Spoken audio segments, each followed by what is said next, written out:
제5여전도의 귀한 찬양 감사합니다. 자, 오늘 말씀의 제목이 무엇입니까? 네, 회개하라입니다. 오늘 본문에서 예수님의 말씀 가운데 전반 부분을 가져온 것이지요. 여러분은 회개하라라는 이 말씀을 들을 때에 어떤 느낌을 받으십니까? 이 말에 회개해야지요. 그렇고 말고요 라고 동의하십니까? 아니면 내가 뭘 잘못했다고 이렇게 반발하십니까? 우리는 다음과 같이 그 반응을 예상해 볼 수 있습니다. 예수님을 믿지 않는 사람은 반발할 것이고 예수님을 믿는 사람은 동의할 것이다 라고 말이지요. 그런데 우리 예상과 달리 이 회개하라는 말씀은 예수님을 믿는 사람이든 그렇지 않는 사람이든 반발하게 만드는 말씀입니다. 자, 이런 사실을 어떻게 알 수 있을까요? 한국교회 강단에서 회개에 대한 설교가 정말 많이 사라진 것을 통해 알 수 있습니다. 왜 한국교회에서 회개에 대한 설교가 이렇게나 많이 사라졌겠습니까? 우리나라 믿음의 선배들은 회개를 그렇게나 강조했습니다. 그러나 요즘 많은 곳에서 말씀을 들을 때 회개에 대한 말씀을 찾아보기가 쉽지 않습니다. 1차적으로는 성도님들이 회개하라는 말씀을 듣고 싶어 하지 않기 때문입니다. 그래서 목회자가 회개하라고 설교하면 성도님들이 안 나옵니다. 설교 시간에 좁니다. 설교 시간에 딴청합니다. 그러다 목회자가 복을 외치면 그때에야 출석을 하지요. 그때에야 깨고 그때에야 설교에 집중합니다. 2차적으로는 그런 성도님들을 무서워하는 목회자의 문제입니다. 하나님의 말씀을 받은 자로서 그것을 그대로 전해야 하지요. 그게 바로 목회자의 사명입니다. 그런데 그 목회자가 청중을 두려워하며 말씀을 어그러뜨린다는 것입니다. 하나님을 기쁘시게 해야 하는데 사람을 기쁘게 하려 한다는 것이지요. 한국교회의 이런 현상을 보면 회개하라는 이런 말씀은 듣는 청중에게나 전하는 목회자에게나 참 불편한 말씀입니다. 그래서 요즘에는 회개하라는 말씀, 이 말씀 선포하는 것이 수련회 때나 아니면 사순절 기간에만 하는 마치 이벤트 같이 변질되어지고 있습니다. 자, 그렇다면 왜 회개하라라는 이 말씀이 우리에게 불편함과 부담감을 줄까요? 이것에 대해서 한번 생각해 보셨습니까? 회개하라! 라는 말씀을 들을 때마다 무엇인가 내 속에선 일어나는 그런 불편함, 그 이유를 말입니다. 그것은 바로 그 전제 때문입니다. 회개하라 라고 하는 이 말씀에는 매우 중요한 전제가 들어있는데 그것은 너는 죄인이다 라는 사실이지요. 이 세상의 모든 사람은 자신이 의롭다고 믿고 그렇게 여기며 살아갑니다. 그런 그들을 정반대로 죄인이라고 평가하는데 좋아할 사람이 아무도 없지요. 심지어 이 세대에는 그리스도인들조차도 그런 말 듣기를 싫어하고 불편해합니다. 그래도 나 예수님 믿는데, 그래도 나 의롭지, 그래도 죄인 아니지 라는 이러한 생각이 우리 안에 있기 때문이지요. 그러나 불편하다고 해서 우리는 이 말씀을 피해갈 수 없습니다. 그런 불편함과 부담감을 갖고서라도 우리는 회개하라는 이 말씀을 선포해야 되고 그 말씀을 들어야 합니다. 왜냐하면 예수님이 선포하신 이 말씀은 정말 너무너무나 중요하기 때문이지요.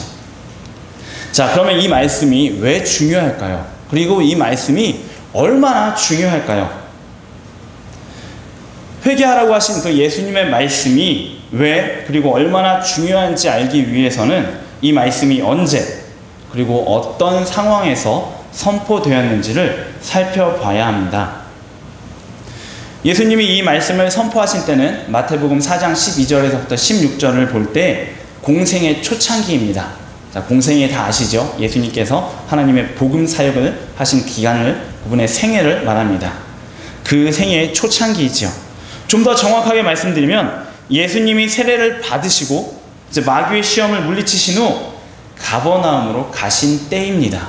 그리고 외적인 시기로는 세례자 요한이 잡혀옥에 갇힌 이후지요. 그런데 이 회개하라는 이 말씀이 선포된 그때에는 시간적으로 남다른 의미가 하나 더 있습니다. 그것은 바로 이 회개하라 라는 이 말씀이 예수님께서 행하신 첫 번째 사역이라는 것입니다. 예수님은 요한에게 세례를 받으심으로 당신의 공생애를 시작하십니다. 그러나 아직 사역을 하시진 않으시지요. 여기서 사역이란 예수님이 온 세상을 향하여 하나님의 일, 하나님의 복음, 생명을 전하는 일을 의미합니다. 공생애를 시작하신 예수님은 아직 사역하지 않으시고 먼저 마귀의 시험을 받으십니다. 그렇게 수십일이 지난 후에야 예수님은 당신의 사역을 시작하시지요. 그것을 오늘 본문은 이렇게 전하고 있습니다. 이때부터 예수께서 비로소 전파하여 이르시되 라고 말입니다. 이때부터 비로소라는 말을 통해서 정말 이때가 기다리고 기다리던 그 처음의 시간임을 알려주고 있는 것이죠. 이렇게 때를 기다리고 기다리시던 예수님이 처음으로 선포하신 말씀이 바로 회개하라입니다. 그러니 이 말씀이 얼마나 중요하겠습니까? 아마 예수님이 하신 말씀들 가운데 가장 중요한 말씀들의 하나로 손꼽을 수 있을 것입니다. 여기에 더해서 이 말씀이 선포된 상황은 이 말씀이 얼마나 중요한 말씀인지 우리에게 보여줍니다. 예수님이 당신의 공생애를 시작하신 후 얼마 시간이 지난 이후에는 예수님께서 이적도 행하시지요. 그리고 말씀도 계속해서 선포하십니다. 그럼으로써 사람들이 예수님께 관심을 갖고 집중하기 시작합니다. 그때 사람들은 예수님을 쫓아다니지요. 그러면서 그분의 말씀 듣기를, 예수님께서 행하시는 그 기적 보기를 즐겨합니다. 그러면서 예수님이 누구신지 관심을 가지고 그분에 대해서 조금씩 알아가게 되었지요. 그러나 오늘 본문에 나타난 예수님께서 선포하신 말씀, 회개하라, 바로 이 말씀을 선포하실 때는 아무도 예수님을 모르던 때입니다. 어느 누구도 예수님을 하나님이 보내신 메시아로 확신하는 사람이 없을 때이지요. 물론 우리는 이렇게 질문할 수 있습니다. 그래도 세례자 요한은 예수님을 알지 않았습니까? 맞습니다. 그는 예수님을 하나님이 보내신 분으로 알고 있었습니다. 그리고 믿었지요. 그러나 그 믿음이 아주 굳건하고 확신에 가득 찼던 것은 아닙니다. 그 또한 그 사실을 의심했지요. 마태복음 11장에서 요한은 자신의 제자들을 예수님께 보내며 이렇게 여쭙습니다. 오실 그이가 당신이오니까 우리가 다른 이를 기다리오리이까. 이것은 세례자 요한조차도 예수님을 온전히 알지 못했고 예수님에 대한 확신에 찬 믿음을 갖지 못했다는 것을 우리에게 보여주지요. 이러한 상황에서 예수님은 당신의 첫 선포를 행하십니다. 회개하라 라고 말이지요. 예나 지금이나 사람들의 심성은 변하지 않았습니다. 지금 우리가 회개하라는 말씀을 듣기 싫어하고 그 말씀을 불편해하는 것처럼 그때 그 사람들도 그랬을 것입니다. 생판 처음 보는 사람이 갑자기 나타나가지고 회개하라! 라고 선포했는데 사람들이 얼마나 반발했겠습니까? 속으로는 이렇게 생각했겠죠. 지는 잘난다. 너는 잘났나? 너는 죄 없냐? 이런 식으로 생각했을 법합니다. 달리 생각하면 예수님께서 왜 이런 말씀을 처음에 하셨을까? 예수님 이제 나가셔서 처음 선포로서 사람들의 더 관심을 받아야 되고 사람들이 좀 더 집중하게 만드시려면 좋은 말씀 하셨을 수 있었을 텐데, 하나님이 너희를 사랑하신다, 하나님이 너희를 정말 기뻐하신다, 이런 좋은 말씀을 하셨을 수 있었을 텐데 왜 굳이 이렇게 사람들이 반발할 만한 회개하라는 말씀을 처음부터 하셨을까라는 의문이 들기도 합니다. 자, 예수님이 왜 그러셨을까요? 예수님이 사람의 심성을 몰라서 그렇게 하셨겠습니까? 우리는 예수님이 하나님이심을 알고 있지요. 그렇죠? 그렇기에 그분이 이런 실수나 잘못을 행하지 않으셨을 것도 압니다.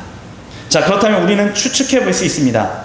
회개하라는 말씀이 너무나 중요했기 때문에, 다른 어떤 말씀보다도 너무나 중요했기 때문에 예수님은 당신의 공생의 사역 처음이라는 시간을 바로 사람들을 향하여, 온 세상을 향하여 회개하라 라고 선포하시는데 쓰셨다고 말이죠.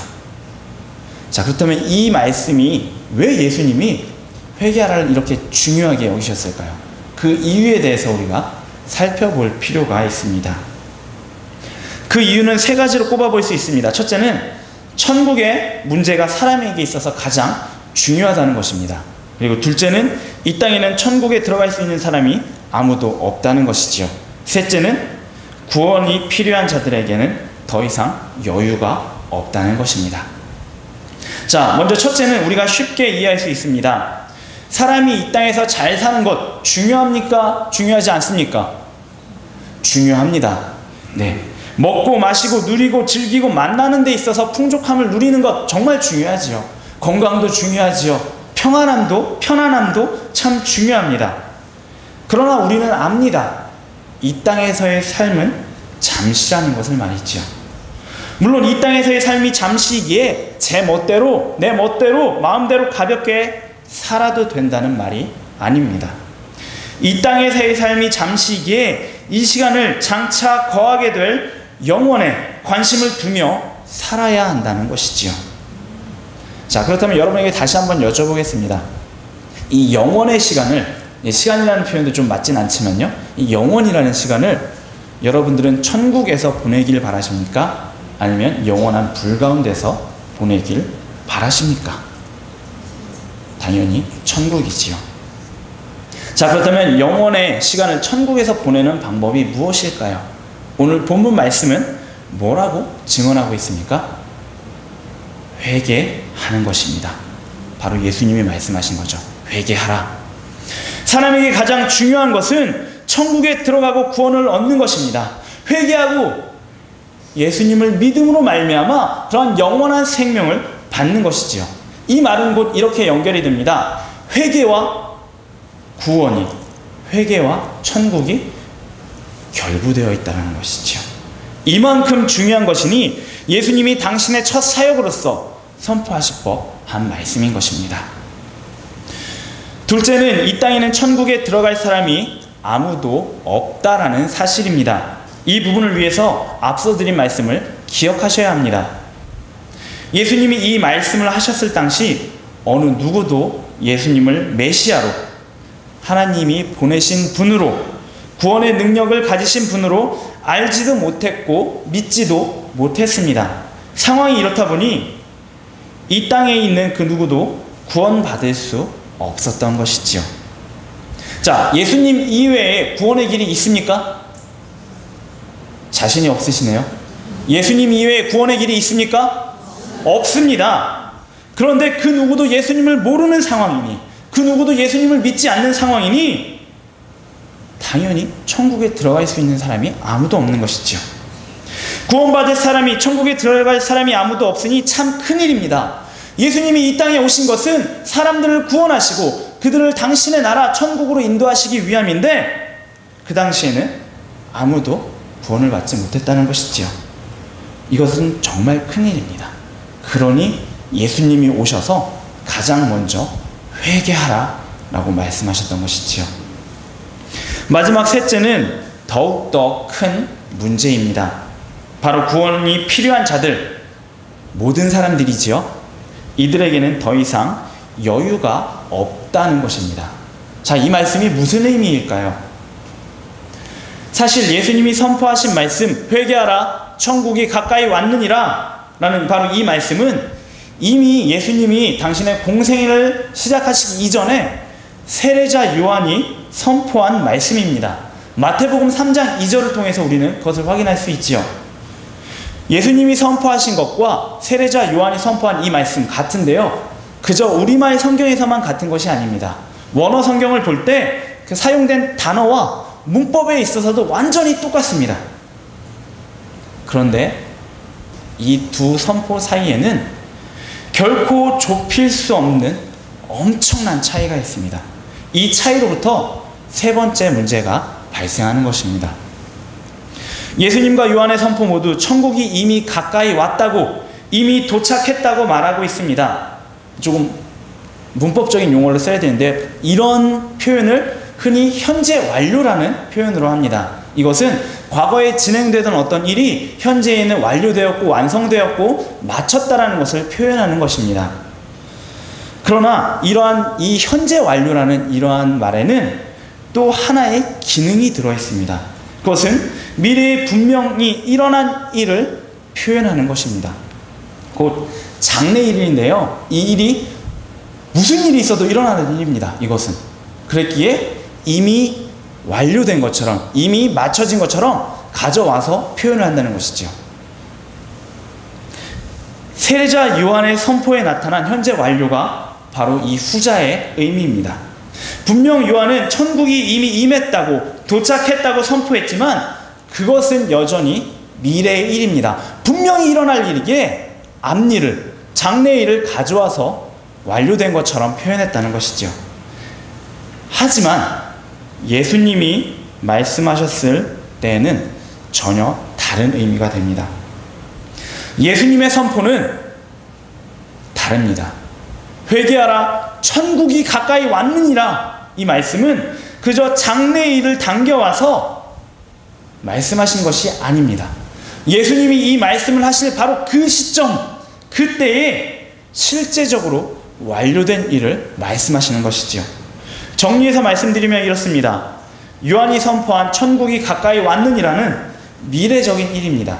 반면에 예수님이 말씀하신 천국이 가까이 왔느니라는 이미 완료된, 완성된, 도착 이미 이루어진 일이라는 것이지요. 그렇다면 이 두 차이는 어디에서 발생했습니까? 분명 세례자 요한과 예수님의 선포가 단어에서 있어서도 문법에 있어서도 동일합니다. 그런데 결코 비교할 수 없고 좁힐 수 없는 차이를 가지고 있습니다. 이 차이가 어디에서 왔겠냐라는 것이지요. 바로 예수님이 당신의 공생애를 시작하시는 데서 온 것입니다. 왜 그렇습니까? 요한의 선포와 예수님의 선포 사이에 바로 예수님의 공생애의 시작이 위치하고 있기 때문입니다.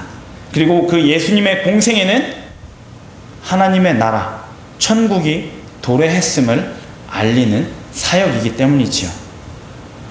물론 요한의 선포와 예수님의 선포의 시간적인 차이는 그리 크지 않습니다. 길어야 몇 개월이고요. 짧으면 50일, 60일 정도의 차이를 이렇게 추측해 볼 수 있습니다. 그러나 이것은 단순히 시간 계산일 뿐입니다. 요한의 선포와 예수님 선포 사이에는 결코 좁힐 수 없는 차이가 있지요. 요한이 선포한 천국은 구약의 맥락입니다. 미래적입니다. 그러나 예수님이 선포하신 천국은 당신의 인격 안에서 이미 도래한 하나님의 나라이기 때문입니다. 예수님 당신이 하나님의 나라이며 그분의 공생애가 그 나라의 도래이기 때문입니다. 그래서 문제가 생겼습니다. 요한이 선포했을 때에는 천국이 오기까지 시간적인 여유가 있는 것입니다. 미래의 나라이기 때문이지요. 죄인들에게 선포했지만 그 나라가 오기까지 그래 회개하기까지의 여유가 있는 것입니다. 그러나 예수님이 선포하셨을 그때에는 이 여유가 사라져버렸습니다. 왜 그렇습니까? 천국이 이미 임했기 때문입니다. 이제 당장 회개하지 않는 자들은 천국에 들어올 수 없게 된다는 것이지요. 오직 그들에게는 심판만이 기다리고 있다는 것입니다. 그러니 당장 회개함으로 곧 마음과 삶을 돌이키고 예수님을 믿음으로 천국을 맞이해야 한다는 말입니다. 그렇지 않으면 멸망당한다는 말씀이지요. 따라서 예수님이 선포하신 회개하라 천국이 가까이 왔느니라 이 말씀은 그저 우리가 생각하는 것처럼 예수님이 첫 사역이니까 무엇인가 멋있게 장엄하게 두 팔을 쫙 벌리고 회개하라 천국이 가까이 왔느니라 이런 식으로 이해하시면 안 됩니다. 예수님은 정말 긴박하고 급박한 마음을 가지시고 이 말씀을 선포하신 것이죠. 회개하라 천국이 가까이 왔느니라 당장 해야 돼 그렇지 않으면 너희가 죽어 바로 이러한 긴박함을 가지고 예수님께서는 이 말씀을 선포하신 것입니다. 그러니 예수님이 오셔서 가장 먼저 선포하실 말씀이 회개하라가 아니면 무슨 말씀이 되겠습니까? 그 무엇보다 중요한 구원의 문제인데, 그 누구도 구원받지 못한 상태인데 하나님의 나라가 이미 도래했으므로 시간이 없는데 말입니다. 바로 이 세 가지 이유에서 예수님께서는 당신의 첫 사역을 회개하라, 천국이 가까이 왔느니라 라는 말씀으로 시작하신 것입니다. 자, 그러면 이제 우리에게 중요한 질문이 남습니다. 그렇다면 회개란 무엇입니까? 그리고 이 회개하라, 천국이 가까이 왔느니라 라는 이 말씀이 오늘을 사는 우리와 도대체 무슨 상관이 있냐라는 것입니다. 왜 이 말씀을 이 시대에 살아가는 우리가 들어야 하냐는 것이지요. 먼저 회개란 무엇입니까? 사전적인 의미로는 이렇습니다. 뉘우치고 고치는 것이지요. 그러나 이 사전적인 의미는 우리에게 매우 부족합니다. 그냥 뉘우치고 돌이킨다고 해서, 고친다고 해서 우리가 천국에 들어갈 수 있는 것이 아니기 때문이지요. 우리에게 필요한 회개의 의미는 바로 예수님이 말씀하신 회개의 의미입니다. 그것이 무엇입니까? 바로 마음을 찢고 삶을 돌이키는 것입니다.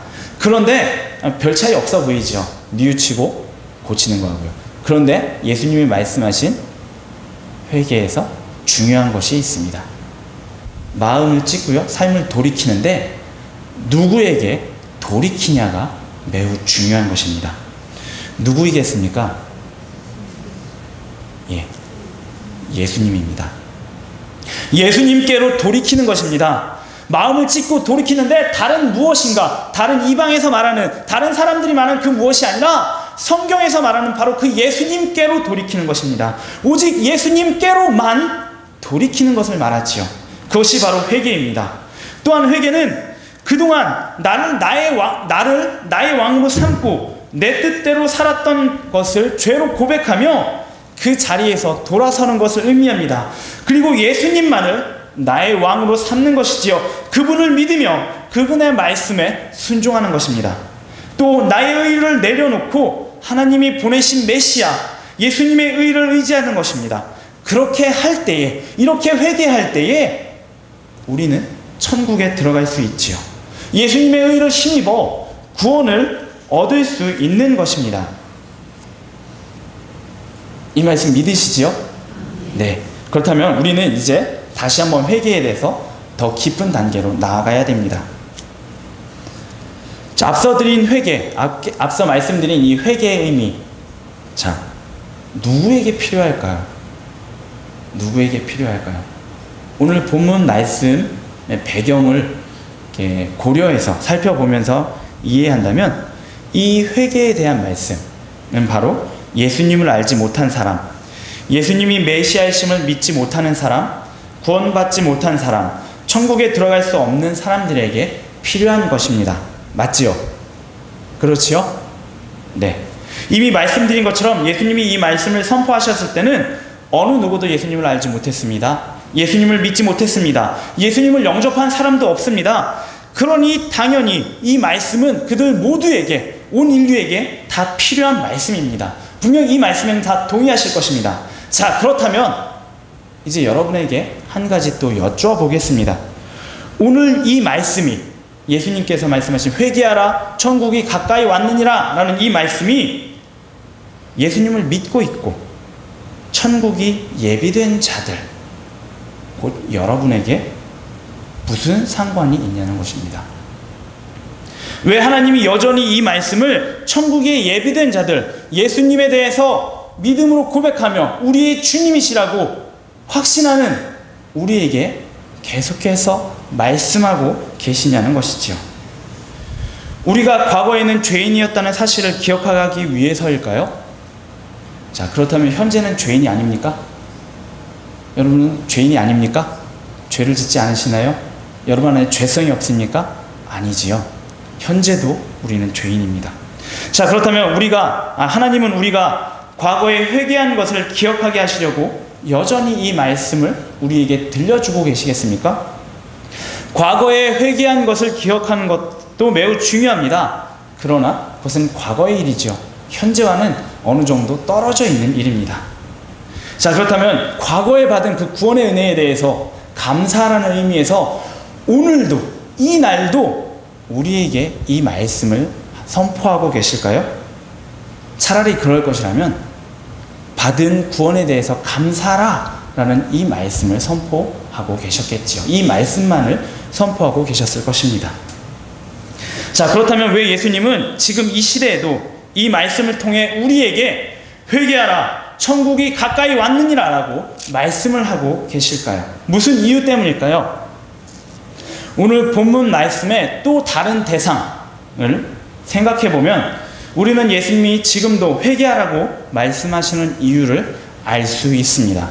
그 대상은 바로 마태복음을 처음 읽은 믿음의 공동체입니다. 한번 생각해 보시기 바랍니다. 마태복음이 예수님을 모르는 사람들을 향해 쓰여졌을까요? 아니면 예수님을 메시아로 알고 믿고 구원받은 공동체에게 쓰여졌을까요? 전자일까요? 후자일까요? 둘 다입니다. 둘 다입니다. 그러나 비중은 분명 후자에 더 있지요. 예수님을 잘 알지 못하는 사람들, 아직 예수님에 대해서 믿음을 고백하지 못하는 사람들, 아직 천국을 약속받지 못한 사람들이 분명 그 믿음의 공동체 안에도 있었을 것입니다. 그랬기에 그들에게는 이 말씀이 필요하죠. 회개하고 예수님께로 돌이키고 천국을 약속받아야 하기 때문입니다. 이것은 분명한 사실이지요. 그러나 또 하나 분명한 것은 공동체 안에는 예수님을 주로 고백하고 예수님을 우리의 구원자로 믿고 있는 이들이 더 많다라는 사실입니다. 마태복음이 쓰였을 시기가 핍박과 박해의 시기라는 것은 이것에 더욱더 힘을 실어주지요. 따라서 그런 그들에게 오늘 말씀이 쓰여졌다는 것은 공동체 안에 있는 믿음의 사람들, 구원받은 사람들에게도 오늘 말씀이 여전히 들려져야 한다는 것을 알려주고 있습니다. 왜 그럴까요? 왜 그 마태복음을 읽은 사람들, 그리고 오늘 우리도 이 말씀이 필요할까요? 왜냐하면 그들 또한 계속해서 회개하지 않으면 멸망당하기 때문입니다. 어쩌면 이 가운데 구원받은 자들도 계속해서 회개하지 않으면 멸망당한다라는 이 말씀에 의문을 가지실 분이 계실지 모르겠습니다. 아니, 이미 한 번 구원받았는데 회개하지 않는다고 어떻게 멸망당합니까? 억울합니다. 말도 안 됩니다. 라고 생각하실지도 모르죠. 또는 이제 구원받았으니 회개할 필요가 있습니까? 회개하지 않아도 됩니다. 왜 회개가 필요합니까? 라고 생각하실지도 모릅니다. 그러나 그것은 결코 성경이 말씀하시는 바가 아닙니다. 성경이 말하는 구원도 아니지요. 이것은 구원파라는 이단이 주장하는 교리일 뿐입니다. 잘못된 생각이고 거짓 구원이지요. 그렇다면 성경은 무엇이라고 말씀하고 계십니까? 이미 하나님의 백성이 된 자라도, 이미 구원받았던 자라도 계속해서 하나님 앞에서 회개하지 않는 자는 멸망당한다고 말씀하고 계십니다. 왜 그렇습니까? 우리가 하나님의 백성이라 할지라도 여전히 죄를 짓고 있기 때문입니다.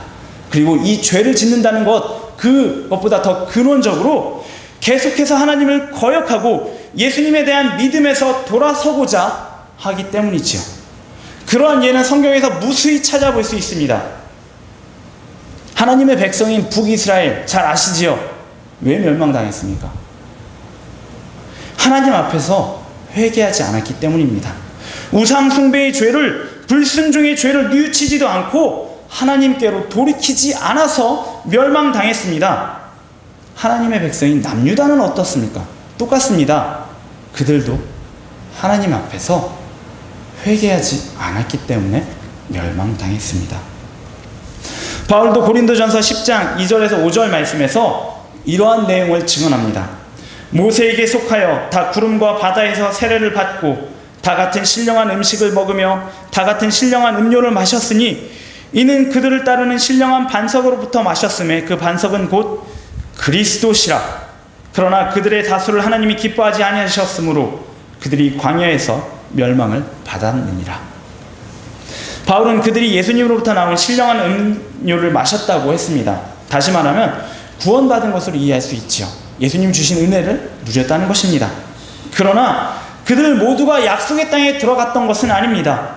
하나님이 기뻐하시지 않으신 자들, 하나님의 말씀에 순종하지 않고 회개하지 않은 자들은 광야에서 멸망당했다고 증언하고 있는 것이죠. 또 요한일서 1장 8절에서 10절에서 요한은 이렇게 증언합니다. 만일 우리가 죄가 없다고 말하면 스스로 속이고 또 진리가 우리 속에 있지 아니할 것이요 만일 우리가 우리 죄를 자백하면 그는 미쁘시고 의로우사 우리 죄를 사하시며 우리를 모든 불의에서 깨끗하게 하실 것이요 만일 우리가 범죄하지 아니하였다 하면 하나님을 거짓말하는 이로 만드는 것이니 또한 그의 말씀이 우리 속에 있지 아니하리라. 이 말씀이 믿음의 공동체, 예수님을 메시아로 주님으로 고백하는 성도들에게 쓰였다라는 점을 기억하십시오. 하나님은 요한을 통해 그들에게 말씀하셨습니다. 이미 구원받았다라고 하는 너희들이라도 하나님께 회개하지 않으면, 죄를 고백하고 마음을 찢고 삶을 돌이키지 않으면 하나님을 거짓말하는 분으로 만드는 것이다. 그리고 너희 안에는 이제 더 이상 말씀이 없다. 곧 예수님이 계시지 않는다라고 말씀하고 계신 것입니다. 마지막으로 요한계시록 2장 3장에서 예수님이 친히 말씀하십니다. 당신을 주로 고백하는 소아시아 7교회에 이렇게 말씀하십니다. 만일 회개하지 아니하면 내가 내게 가서 내 촛대를 그 자리에서 옮기리라.